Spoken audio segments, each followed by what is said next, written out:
Hello students, कैसे हो आप सब। Welcome back to our YouTube channel. तो जैसे कि आप हम अभी तक पढ़ चुके थे कि जो कैपेसिटर है वो क्या होता है, उसकी कैपेसिटी है जो क्या होती है, इलेक्ट्रिकल कैपेसिटेंस है जो वो क्या होती है। ठीक है, तो इसके बारे में हम पढ़ चुके थे। और लास्ट टाइम जो हमने किया था वो स्पेरिकल एक आपके पास कंडक्टर होता है जो, ठीक है, तो उसकी कैपेसिटेंस कैसे कैलकुलेट करते हैं तो वो हम पढ़ चुके हैं। और हमने लास्ट टाइम ये भी पढ़ा था कि जो आपका कैपेसिटर है उसकी कैपेसिटी किन किन चीजों पर डिपेंड करती है। तो वो आपकी साइज पे डिपेंड करती है कि कंडक्टर का जो शेप और साइज कैसी है। शेप और साइज, ठीक है, शेप एंड साइज है जो उसके ऊपर डिपेंड करती है कि कंडक्टर की शेप और साइज कैसा है। और दूसरा कि कौन से डाई इलेक्ट्रिक मीडियम के अंदर इसको आपका इंट्रोड्यूस करवाया गया है, किस डाई इलेक्ट्रिक के अंदर इसको आपने क्या करवाया है, इसमें इंट्रोड्यूस करवाया है या इसको लोकेटेड किया है। ठीक है, तो आपका nature of dielectric medium, nature of dielectric constant, तो उस पर भी ये क्या करता है, डिपेंड करती है। ठीक है, कैपेसिटेंस जो वो उस पर डिपेंड करती है। तो ये दो फैक्टर्स हैं जिनके ऊपर कैपेसिटेंस है जो किसी भी कंडक्टर की डिपेंड करती है। नेक्स्ट आज हम करते हैं कि कैपेसिटर है जो, जिसको हम कॉमनली कंडेंसर भी बोलते हैं, तो वो क्या होता है और उसका प्रिंसिपल क्या है, वर्किंग प्रिंसिपल।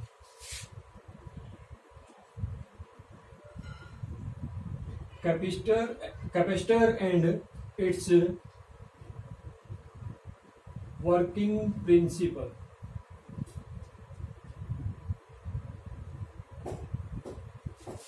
तो इसके बारे में हम आज डिस्कस करते हैं कि कैपेसिटर क्या होता है और उसका वर्किंग प्रिंसिपल है जो वो क्या है। देखिए, जो कैपेसिटर है वो एक तरह की अरेंजमेंट होती है। ठीक है, द अरेंजमेंट इन विच जो large amount of electric charge और we can say electric energy can be stored. ठीक है, तो उस अरेंजमेंट को हम क्या बोलते हैं, कैपेसिटर क्या बोलते हैं। ठीक है, उसको क्या बोलते हैं, कैपेसिटर बोलते हैं। अब हम पढ़ते हैं कि प्रिंसिपल क्या है कैपेसिटर्स का। जो कैपेसिटर का, देखिए, अब लार्ज अमाउंट हमने क्या की है, स्टोर की है। ठीक है, तो आपकी क्या होती है, इसके अंदर दो प्लेट्स होती हैं, एक को हम ए मान लेते हैं, एक को बी मान लेते हैं। तो कोई भी आपकी दो प्लेट्स हैं तो इस तरह से ये अरेंजमेंट होती है बिटवीन दी टू प्लेट्स। तो आपका कोई डाई इलेक्ट्रिक मीडियम है जो वो लिया जाता है। ठीक है, और उन प्लेट्स को जोड़ा जाता है टर्मिनल से। ठीक है, बैटरी के टर्मिनल से उनको जोड़ा जाता है, यानी कि हम क्या करते हैं, इसको एक को पॉजिटिव से और एक को नेगेटिव एंड से क्या कर देते हैं, जोड़ देते हैं प्लेट्स को। ठीक है, तो तब जाके आपका क्या बनता है कि कैपेसिटर बनता है। तो it is an arrangement of to plates in between two plates there exist dielectric medium such as air। ठीक है, ग्लास आपके मीडियम में जो वो इसके अंदर आपके ऑक्यूपाई करते हैं। ठीक है, तो और उसकी उन प्लेट्स को जोड़ा जाता है। These plates are connected to the terminals of battery to charge up capacitor. ठीक है, तो उस अरेंजमेंट को हम क्या बोलते हैं, आपका कैपेसिटर बोलते हैं, जो इलेक्ट्रिकल एनर्जी या हम कह सकते हैं कि इलेक्ट्रिकल चार्ज है जो उसको स्टोर करने के लिए यूज किया जाता है लार्ज अमाउंट को। ठीक है, एक स्मॉल स्पेस के अंदर, बिल्कुल ही स्मॉल स्पेस के अंदर इसको यूज किया जाता है। तो अब इसका मतलब हम अब वर्किंग पढ़ते हैं इसकी कि प्रिंसिपल, वर्किंग प्रिंसिपल क्या है इसका। तो आपके पास ए और बी दो कोई भी मेटालिक इंसुलेटेड मेटालिक प्लेट्स हैं। ठीक है, तो ए और बी का जो एरिया है वो आपका दोनों का सेम है, वो मान लेते हैं हम एरिया ए है। तो हम इसको फर्स्ट प्लेट और सेकंड प्लेट मान लेते हैं ताकि आपका इसमें मिसमैचिंग ना हो। तो आपके पास दो प्लेट्स हैं 1 और 2। ठीक है, तो उसके ऊपर आपका क्या करते हैं, हम प्लेट ए है जो उसको आप क्या देते हो, उसको गिवन करते हो पॉजिटिव चार्ज। ठीक है, यानी कि हम इसके ऊपर फीडअप करा देते हैं पॉजिटिव चार्ज को। तो आपने पढ़ा हुआ है फर्स्ट चैप्टर में कि by the induction of this positive charge there exist equal and opposite charge, यानी कि इक्वल पोलैरिटी का चार्ज एग्जिस्ट करता है टू द नियरर आपका सरफेस होगा, जो कौन सा, ये फेस होगा जो, ठीक है, किसका, सॉरी, सेकंड प्लेट का। तो इंडक्शन की वजह से, इलेक्ट्रिकल इंडक्शन की वजह से यहां पर क्या हो जाएगा, इक्वल एंड आपका अपोजिट पोलैरिटी का क्या आ जाएगा, चार्ज जो स्टोर हो जाएगा। ठीक है, अब इसकी वजह से इसके दूसरे फर्दर फेज पे आपका क्या होगा, पॉजिटिव चार्ज है जो वो आपका इंट्रोड्यूस हो जाएगा इसमें, ठीक है। इंड्यूस्ड पॉजिटिव चार्ज है जो वो आ जाएगा इसके फर्दर स्पेस के, ठीक है, फर्दर फेज पे। तो हमने क्या किया, फर्स्ट प्लेट को क्या किया, पॉजिटिव चार्ज है जो वो गिवन किया, इसको दिया, तो इसकी वजह से इसके जो नियरर जो फेस है उसके ऊपर, यानी कि इसका जो सामने का फेस है उसके ऊपर नेगेटिव चार्ज है जो इंड्यूस्ड नेगेटिव चार्ज प्रोड्यूस हो जाएगा इक्वल एंड अपोजिट पोलैरिटी का, ठीक है। और उसके बाद क्या होगा आपका, जो इसके इंडक्शन की वजह से, इसके चार्ज के इंडक्शन की वजह से इसके फर्दर फेस पे क्या हो जाएगा, पॉजिटिव चार्ज जो वो इंड्यूस्ड हो जाएगा, ठीक है। अब देखिए क्या होता है इसमें कि ये जो नेगेटिव चार्ज है नियर फेस पे इस प्लेट के, तो वो इसके पोटेंशियल को क्या करेगा, डिक्रीज करेगा, ठीक है, क्योंकि इसकी पोलैरिटी क्या है, अपोजिट है। तो पोलैरिटी अपोजिट होने की वजह से इसको क्या कर रहा है, वो डिक्रीज कर रहा है, और ये पॉजिटिव चार्ज इस प्लेट के पोटेंशियल को क्या करेगा, इंक्रीज करेगा। तो इसका मतलब क्या है कि ये तो इंक्रीज कर रहा है और ये क्या कर रहा है, डिक्रीज कर रहा है। जबकि आपका हम देखें अगर इसमें, तो नियरर फेस है जो वो कौन सा है, ये नेगेटिव चार्ज वाला है जो नेगेटिव चार्ज को होल्ड कर रहा है। तो इसका मतलब क्या होगा कि ये आपका क्या होगा, मोर इफेक्टिव हो जाएगा, और इसकी इफेक्टिवनेस की वजह से जो इसका पोटेंशियल है वो क्या हो रहा है, डिक्रीज हो रहा है, ठीक है। तो हेंस हम ये कह सकते हैं कि इस प्लेट पे आप क्या कर सकते हैं, और ज्यादा पॉजिटिव चार्ज फीड करवा सकते हैं, ठीक है। तो यहाँ पर हम और ज्यादा पॉजिटिव चार्ज फीड करवा सकते हैं। तो इसका मतलब ये क्या होगा, ये इसकी कैपेसिटी होगी कि ये और ज्यादा चार्ज को क्या कर सकता है, पॉजिटिव चार्ज को होल्ड कर सकता है इस प्लेट के ऊपर, ठीक है। तो यही क्या है, इसका वर्किंग प्रिंसिपल है। या हम दूसरी बात ये कर सकते हैं कि आप क्या करो, इसको ग्राउंड कर दो, यानी कि हमने इसको अर्थ कर दिया, तो इसको अर्थ करने के बाद, यानी कि अर्थ से कनेक्ट कर दिया, तो ये पॉजिटिव चार्ज है ना, जो ये क्या करेगा, फ्लो करेगा अर्थ की तरफ, ठीक है, यानी कि ये अर्थ के अंदर चला जाएगा। अब यहाँ पर कोई भी ऐसा चार्ज नहीं बचा जो क्या करे, पोटेंशियल को इंक्रीज करवाने की ट्राई करे, ठीक है। तो इसका मतलब क्या है कि यहाँ पर सिर्फ क्या हुआ, नेगेटिव चार्ज बचा जो क्या करता है, जो इस पॉजिटिव चार्ज की वजह से इसके ऊपर होल्ड है अभी भी, ठीक है। तो ये क्या करेगा, इसके पोटेंशियल को डिक्रीज करवाएगा। अब इसका पोटेंशियल जितना ज्यादा डिक्रीज होगा उतना ही ज्यादा हम क्या कर सकते हैं, इसके ऊपर चार्ज को फीड करवा सकते हैं, ठीक है। तो इसका मतलब क्या हुआ कि यहाँ पर आपका बहुत सारा चार्ज है, जो लार्ज अमाउंट ऑफ चार्ज है जो वो क्या करवाया जा सकता है, स्टोर करवाया जा सकता है, ठीक है। तो इसका मतलब क्या हुआ कि ये तो क्या है, वर्किंग है कि ये कैसे चार्ज अप होता है। उसके बाद अगर हम प्रिंसिपल की बात करते हैं, तो प्रिंसिपल एक यही है कि जब आप दो प्लेट्स लेते हैं, ठीक है, आपकी अरेंजमेंट के लिए, कैपेसिटी के अरेंजमेंट के लिए, तो एक इंसुलेटिंग चार्ज प्लेट के साथ आप क्या कर दो, एक इंसुलेटिंग अनचार्ज प्लेट है जो मेटालिक प्लेट है जो वो उसके पास रख दो, यानी कि अरेंज कर दो उसके साथ। तो आपका क्या होगा कि जो चार्ज कैपेसिटी है, चार्ज होल्डिंग कैपेसिटी है जो आपकी उस कंडक्टर या उस कनेक्टिंग प्लेट्स की, तो वो क्या हो जाएगी, इंक्रीज हो जाएगी। This is the working principle of capacitor, ठीक है। अगर आप इसको अर्थ कर देते हो, सेकेंड प्लेट को अर्थ कर देते हो, तो आपका जो चार्ज होल्डिंग कैपेसिटी है इस कैपेसिटर की, वो और भी ज्यादा क्या हो जाएगी, इंक्रीज हो जाएगी, ठीक है। तो इसका मतलब यही है कि आप इसको अर्थ कर दोगे तो और ज्यादा ये चार्ज को क्या करना शुरू कर देगा, होल्ड अप करना शुरू कर देगा, यानी कि और ज्यादा चार्ज इस पे क्या हो जाएगा, आपका इस पे स्टोर होना शुरू हो जाएगा, ठीक है। तो यही क्या है जी, आपका इसका वर्किंग प्रिंसिपल है, ठीक है। तो आपने कुछ पॉइंट्स इसमें ध्यान रखने हैं कि आपने क्या किया, इसको गिवन कर दिया पॉजिटिव चार्ज, ठीक है। तो इसकी इंडक्शन की वजह से इस फेस पे क्या आया, नेगेटिव चार्ज है, इक्वल एंड अपोजिट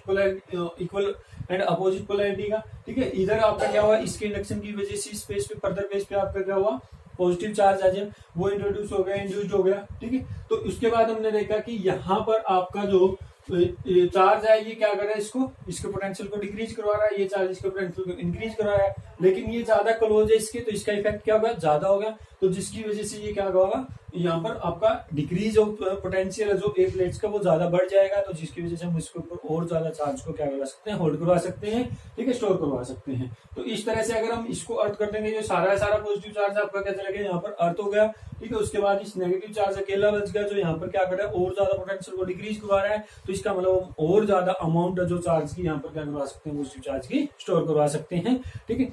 तो यही आपका क्या है, इसका वर्किंग है, और यही आपकी क्या है, इसकी वर्किंग प्रिंसिपल है। अब प्रिंसिपल में हम यही लिख सकते हैं कि आपके जब एक प्लेट को हम क्या करते हैं, गिवन चार्ज जो चार्ज अप करते हैं तो उसके साथ दूसरी प्लेट है जो अनचार्ज रखते हैं, तो इंडक्शन की वजह से उसमें चार्ज इंड्यूस हो जाता है, जिसकी वजह से हम और ज्यादा चार्ज उस पर क्या कर सकते हैं, स्टोर करवा सकते हैं। अगर हम सेकंड प्लेट को अर्थ कर देते हैं तो लार्ज अमाउंट ऑफ चार्जेस हम स्टोर करवा सकते हैं, होल्ड करवा सकते हैं, ठीक है, इस कैपेसिटर के अंदर, ठीक है, इनसाइड द कैपेसिटर। अब देखिए ये तो क्या हो गया इसका वर्किंग प्रिंसिपल, ठीक है। तो आपको ये डायग्राम है जो इसको बनाना है और इससे समझना है कि किस तरह से जो इसकी वर्किंग है वो टेक प्लेस करती है, किस तरह से इसका प्रिंसिपल है जो वहां पर आपका डिफाइन किया जाता, प्रिंसिपल के अकॉर्डिंग कैसे ये डिफाइन किया जा सकता है कैपेसिटर को, ठीक है। तो ये था जी आपका कैपेसिटर एंड इट्स कैपेसिटेंस। अब नेक्स्ट है जो हमारा, उसके अंदर हम क्या करते हैं कि ये तो हमने पढ़ दिया कि एक कैपेसिटर क्या होता है। अब एक कैपेसिटर को डिनोट कैसे किया जाता है, यानी कि सिंबल ऑफ कैपेसिटर।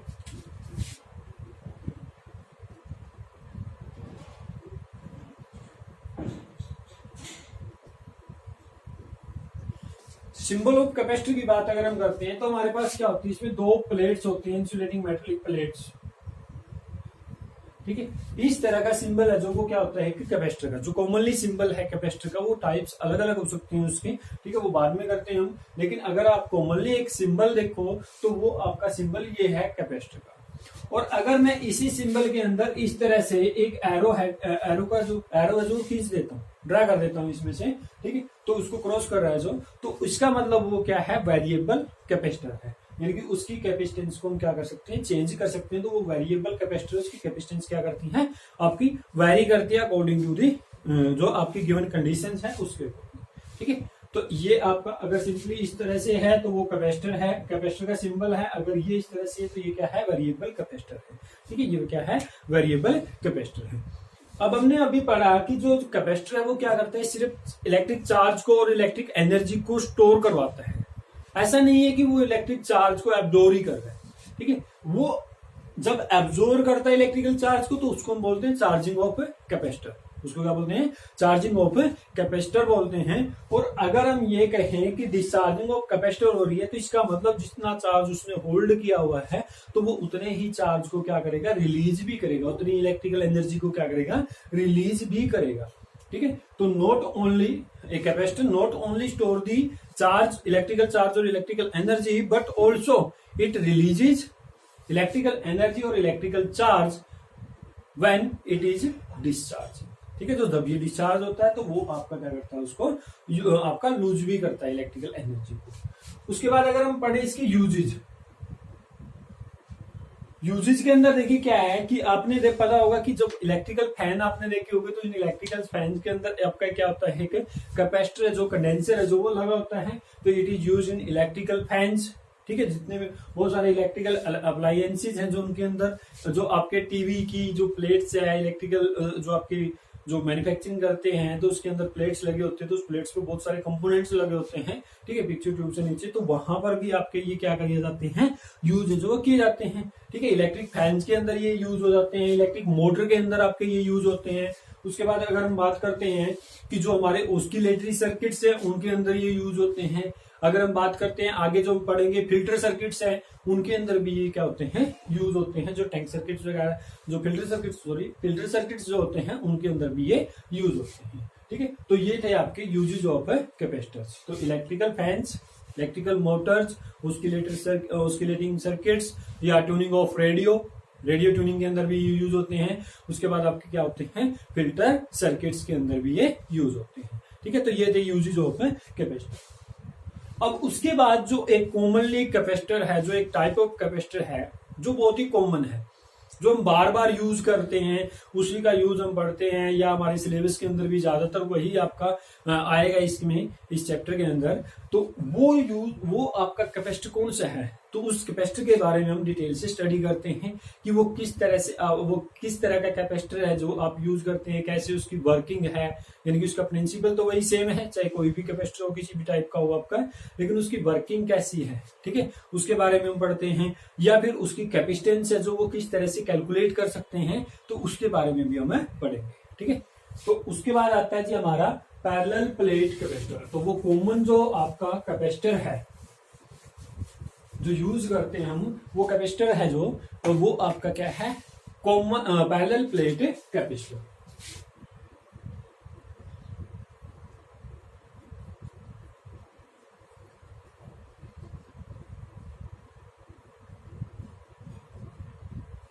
तो इसकी कैपेसिटेंस के बारे में भी हम पढ़ेंगे। पैरेलल प्लेट कैपेसिटर होता क्या है, देखिए पहले सॉरी, पैरेलल प्लेट कैपेसिटर है जो वो होता क्या है, देखिए जनरली हमारे पास क्या होता है, इसमें दो प्लेट्स होती हैं इसी तरह से जैसे हमने अभी पढ़ी, ठीक है, इक्वल एरिया की, मान लेते हैं फर्स्ट प्लेट है, ये सेकंड प्लेट है। उसके बाद क्या होता है कि ये दोनों प्लेट्स हैं जो एक दूसरे के क्या होती हैं, पैरेलल होती हैं। ये दोनों प्लेट्स एक दूसरे के क्या होती हैं, पैरेलल होती है। दैट्स वाई इसको क्या बोला जाता है, पैरेलल प्लेट कैपेसिटर बोला जाता है। तो हम क्या करते हैं, इस प्लेट के ऊपर वही पॉजिटिव चार्ज है जो इसको गिवन करते हैं, तो यहाँ पर आपका ये क्या है, इस प्लेट के ऊपर क्या है, पॉजिटिव। तो इसके इंडक्शन की वजह से यहाँ नेगेटिव चार्ज इंड्यूस्ड हो जाएगा, इसके इंडक्शन की वजह से यहाँ क्या हो जाएगा, पॉजिटिव चार्ज इंड्यूस्ड हो जाएगा। लेकिन हमने इस पॉजिटिव चार्ज को क्या कर दिया है, ग्राउंड कर दिया है, तो इसका मतलब आपने क्या कर दिया, इसकी कैपेसिटी को इंक्रीज कर दिया है, ठीक है। तो हमने इसको क्या कर दिया, ग्राउंड कर दिया, तो ये पॉजिटिव चार्ज होगा, ग्राउंड होगा, ठीक है। तो ये क्या हमारा एक पैरेलल प्लेट कैपेसिटर है। एरिया हमने क्या लिया, दोनों प्लेट्स का एरिया जो वो सेम है, वो इक्वल टू ए है। इनके बीच की सेपरेशन डिस्टेंस है जो मीडियम की, या इनके बीच की जो सेपरेशन डिस्टेंस है प्लेट्स के बीच की, जो वो डिस्टेंस आपने क्या मान ली, सेपरेशन डिस्टेंस है जो वो क्या मान ली, डी मान ली, ठीक है। हम मानते हैं कि जो आपकी सिग्मा है जो वो सरफेस चार्ज डेंसिटी है किसकी भी, प्लेट फर्स्ट की, और सेकंड प्लेट की क्या हो जाएगी, माइनस सिग्मा, क्योंकि यहाँ पर पोलैरिटी क्या हो जाएगी, अपोजिट हो जाएगी। होगी तो इक्वल, लेकिन क्या होगी, अपोजिट, ठीक है। तो चार्ज इक्वल और अपोजिट पोलैरिटी का जो इस पे आएगा, अंडरस्टैंड, ठीक है। तो ये हमारा क्या होता है, पैरेलल प्लेट कैपेसिटर की अरेंजमेंट है जो वो होती है, ठीक है। अब हम बात करते हैं कि इसकी कैपेसिटेंस को किस तरह से कैलकुलेट करते हैं।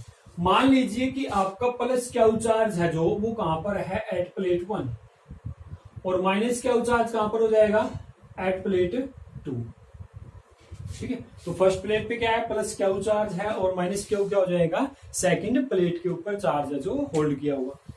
अब उसके बाद अगर हम देखें यहां से कि जो आपके दोनों के लिए सरफेस चार्ज डेंसिटी है, तो for the first plate, for plate first, जो सरफेस चार्ज डेंसिटी वो क्या है, सिग्मा, ठीक है। तो वो किसके इक्वल होगी, क्यू बाई में ए, यानी कि charge distributed per unit area. उसके बाद अगर सेकंड प्लेट के लिए देखें तो सिग्मा क्या होगी, नेगेटिव होगी, ठीक है। तो नेगेटिव चार्ज की वजह से, तो minus sigma is equal to क्या हो जाएगा, माइनस क्यू बाई में ए हो जाएगा, माइनस क्यू बाई में ए।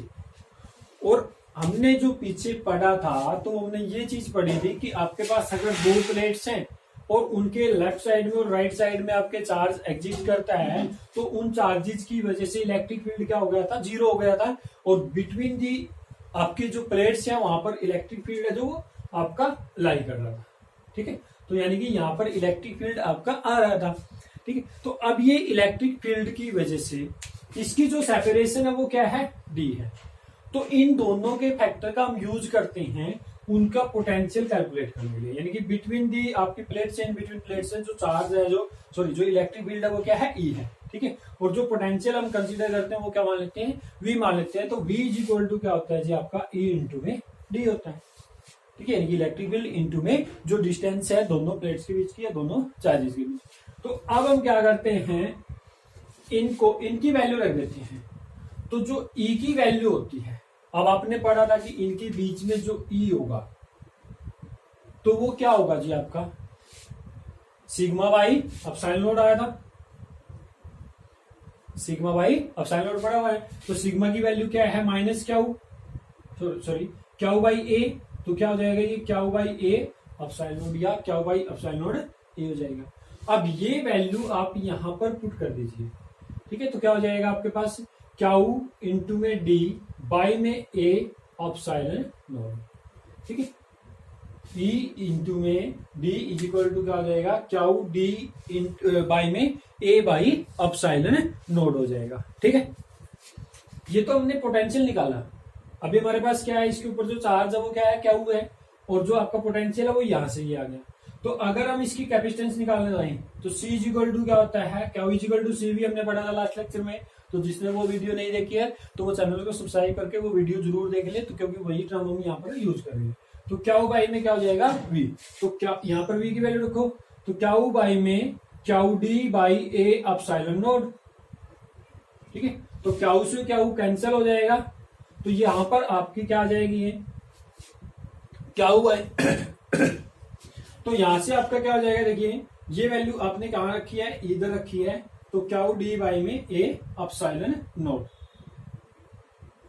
ठीक है। E की वैल्यू है जो हमने यहां पर पुट की है QD बाई में A एप्सिलॉन नोड। तो यहां से जो वैल्यू आएगी हमारे पास वो क्या आ जाएगी, एप्सिलॉन नोड A बाई में D हो जाएगा, ठीक है। तो यानी कि यहां से सोल्व करने के बाद जो हमारे पास वैल्यू आई वो क्या आई, एप्सिलॉन नोड A बाई में D, epsilon nought A by में D। ये एप्सिलॉन नोड क्या है, इलेक्ट्रिकल परमिटिविटी, ठीक है, for the free space, for the free space. तो अब यहां से क्या हो गया, कैपेसिटेंस जो वो हमारे पास आ गई किसी पैरेलल प्लेट कैपेसिटर की, तो वो क्या होती है जी, C is equal to epsilon nought A by में D होती है, ठीक है। तो ये फार्मूला है जो हमने अच्छी तरह से याद रखना है, क्योंकि ये कैपेसिटेंस का जो फार्मूला है ये बार बार यूज होगा जब हम न्यूमेरिकल प्रॉब्लम्स वगैरह है जो इसके अंदर सोल्व करते हैं। तो इसके अंदर जैसे एनर्जी स्टोर बाय ये कैपेसिटर आगे आएगा, ठीक है, तो उसके कई फार्मूले आएंगे, 2-3 फार्मूले बनते हैं उसके, तो वहां पर भी ये फार्मूला है जो अच्छी तरह से यूज होगा, ठीक है। कॉम्बिनेशन जो हम करते हैं वहां पर भी ये टोटल कैपेसिटेंस निकालने के लिए यूज होगा। तो इसका मतलब क्या है कि ये फार्मूला अच्छी तरह से करना है, ठीक है। तो ये क्या आ गई, ये क्या आया जी हमारे पास, हमने अभी जो कैलकुलेट किया है वो क्या आ गई है, capacitance of A parallel plate capacitor, capacitance of A parallel plate capacitor, ठीक है। तो ये था जी आपका कि एक कैपेसिटर क्या होता है, पैरेलल प्लेट कैपेसिटर क्या होता है, उसकी वर्किंग क्या होती है, उसके अंदर जो उसकी जो कैपेसिटेंस है वो किस तरह से हम कैलकुलेट करते हैं, ठीक है। उम्मीद है कि यहां तक आपको सब कुछ समझ में आ गया होगा। अगर किसी की यहाँ तक कोई प्रॉब्लम है तो वो कमेंट बॉक्स में कमेंट में अपनी प्रॉब्लम लिख सकता है। नेक्स्ट हमारा टॉपिक आता है जी, इसी से रिलेटेड है वो थोड़ा सा, क्योंकि इसके अंदर भी हमने वो चीज यूज की है, ठीक है। तो आपका एक आता है electrical permittivity, dielectric constant, electrical permittivity, relative electrical permittivity आती है जो, डाइलेक्ट्रिक कांस्टेंट भी जिसको हमने बोला था,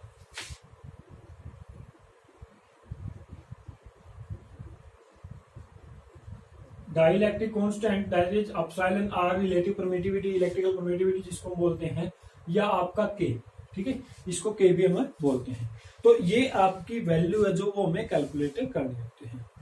अगर हम सिंपल वर्ड्स में देखें तो ये क्या होती है, मान लेते हैं हमारे पास 2 पॉइंट चार्जेस हैं, ठीक है, तो इनके बीच में जो फोर्सेज ऑफ इंटरेक्शन होता है, इलेक्ट्रिकल परमिटिविटी है जो, ये इलेक्ट्रिकल परमिटिविटी क्या होता है, सिर्फ एक इंटरेक्शन जो होता है 2 पॉइंट चार्जेस के बीच में, उसको रिप्रेजेंट करने के लिए हम ये टर्म यूज करते हैं।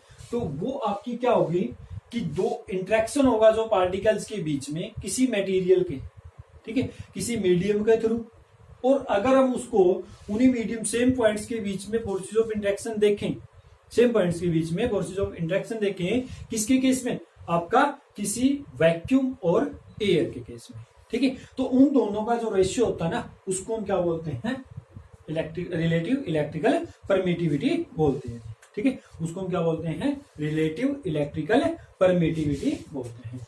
तो अगर आपको रिलेटिव इलेक्ट्रिकल परमिटिविटी निकालनी होती है, ठीक है, यानी कि एप्सिलॉन है जो, एप्सिलॉन आर है जो, अगर हम उसकी वैल्यू निकालते हैं तो वो क्या बनता है हमारे पास, एप्सिलॉन वाई में एप्सिलॉन नॉट बनता है, ठीक है। तो relative electrical permittivity is equal to क्या होता है, electrical permittivity in any medium divide dielectric medium divide by electrical permittivity in free space और वैक्यूम और एयर भी जिसको हम बोल सकते हैं, ठीक है। तो वो चीज हमें यहाँ पर लेंगे।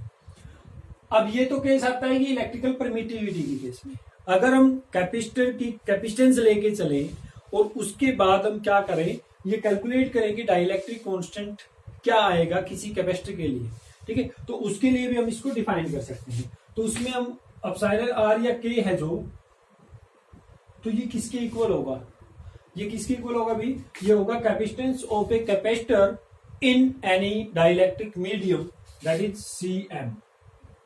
तो यहां पर CM है जो वो क्या है, capacitance of a capacitor in dielectric medium is taken, ठीक है, इनकी डाइलेक्ट्रिक मीडियम अगर लिया हुआ है प्लेट्स के बीच में, in between the plates, dielectric medium जो भी है हमारा, उसके लिए जो आपकी क्या आएगी, कैपेसिटेंस आएगी कैपेसिटर की, उसका रेशियो होगा किसके भी रिस्पेक्ट में, जो आपकी कैपेसिटेंस होगी सेम कैपेसिटर की when dielectric medium is taken as air, ठीक है, एज एन एयर और वैक्यूम। तो इसको हम क्या लिखते हैं, सी नॉट, ठीक है। तो यहां से मीडियम की अगर कैपेसिटेंस आपने कैलकुलेट करनी है किसी डाइलेक्ट्रिक मीडियम की, तो वो किसके बराबर हो जाएगी, के इंटू में सी नॉट, यानी कि एप्सिलॉन आर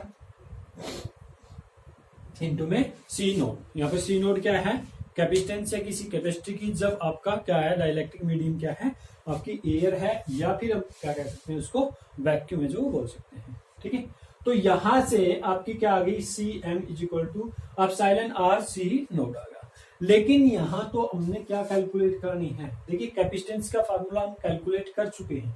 कैपेसिटेंस का जो फार्मूला था वो क्या आया था, epsilon r into C is equal to क्या आया था जी आपका, ए एप्सिलॉन नॉट बाई में डी आया था, ठीक है। तो यहाँ पर वैल्यू रख दीजिए, तो एप्सिलॉन नॉट ए बाई में क्या हो जाएगा, डी हो जाएगा।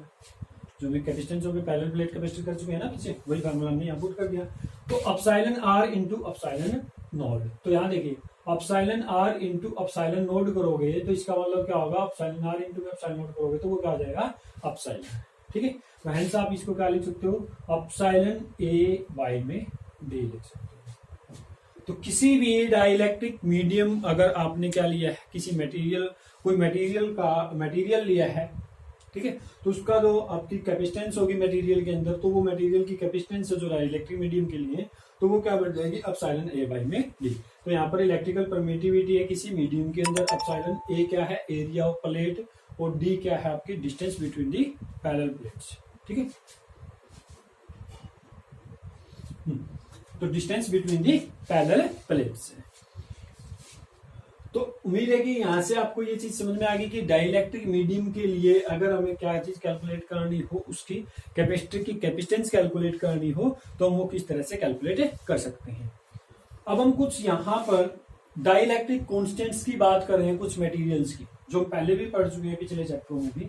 जैसे अगर हम बात करते हैं एयर की,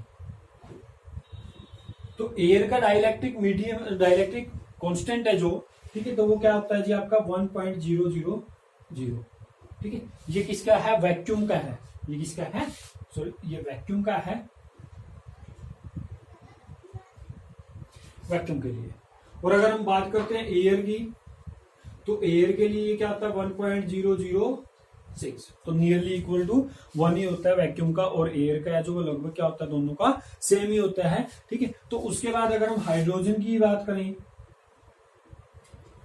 हाइड्रोजन जो गैस है उसका डाइलेक्ट्रिक मीडियम है जो, वो आपका कितना होता है 1.00026 होता है, 1.00026 होता है।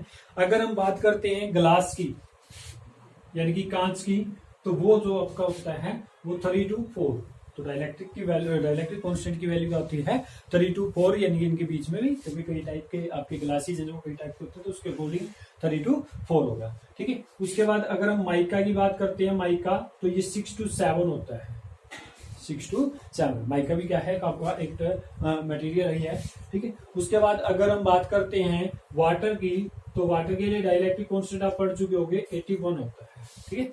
तो ये वैसे पूरा 80 नहीं होता, 80 पॉइंट सम वैल्यूज होती है, कुछ वैल्यू होती है, लेकिन हम उसको कंसीडर करते हैं ताकि वो होल स्क्वायर बन जाए उसका, ठीक है। तो इसलिए हम जब इसका स्क्वायर रूट लेते हैं तो 9 के बराबर आता है, तो उसकी वैल्यू के लिए हम इसको 81 मान लेते हैं, ठीक है, लेकिन एग्जैक्ट 81 नहीं होता। उसके बाद अगर हम बात करते हैं मेटल्स की, तो मेटल्स के लिए डाइलेक्ट्रिक कांस्टेंट जो क्या होता है इन्फिनिटी होता है।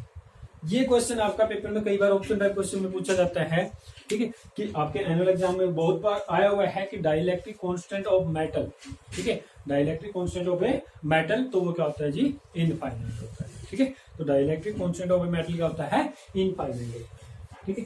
तो ये आपके कुछ डाइलेक्ट्रिक कांस्टेंट्स के बारे में आपकी जो स्टडी दी, यानी कि जो आपकी एक्सप्लेनेशन थी, तो वो हमने कुछ बताए। उसके बाद हमने जो इससे पहले किया था वो कैपेसिटर का टॉपिक है। देखिए फाइनल एग्जाम में आपको क्वेश्चन आता है, कैपेसिटर से रिलेटेड क्वेश्चन आता है, और वो भी पूरे 5 मार्क्स का आता है कई बार, ठीक है। अगर वो क्वेश्चन आपको 5 मार्क्स का नहीं मिलता है तो आपको न्यूमेरिकल कोई भी न्यूमेरिकल प्रॉब्लम मिलेगी, तो वो 2 और 3 मार्क्स की मिलती है। ठीक है, तो आपको अगर ये क्वेश्चन 5 मार्क्स का आता है तो वो कैसे आएगा? डिफाइन कैपेसिटर, ठीक है, write its working principle, write its working principle and uses, ठीक है, और ऑल्सो एक्सप्लेन या how we calculate its capacitance.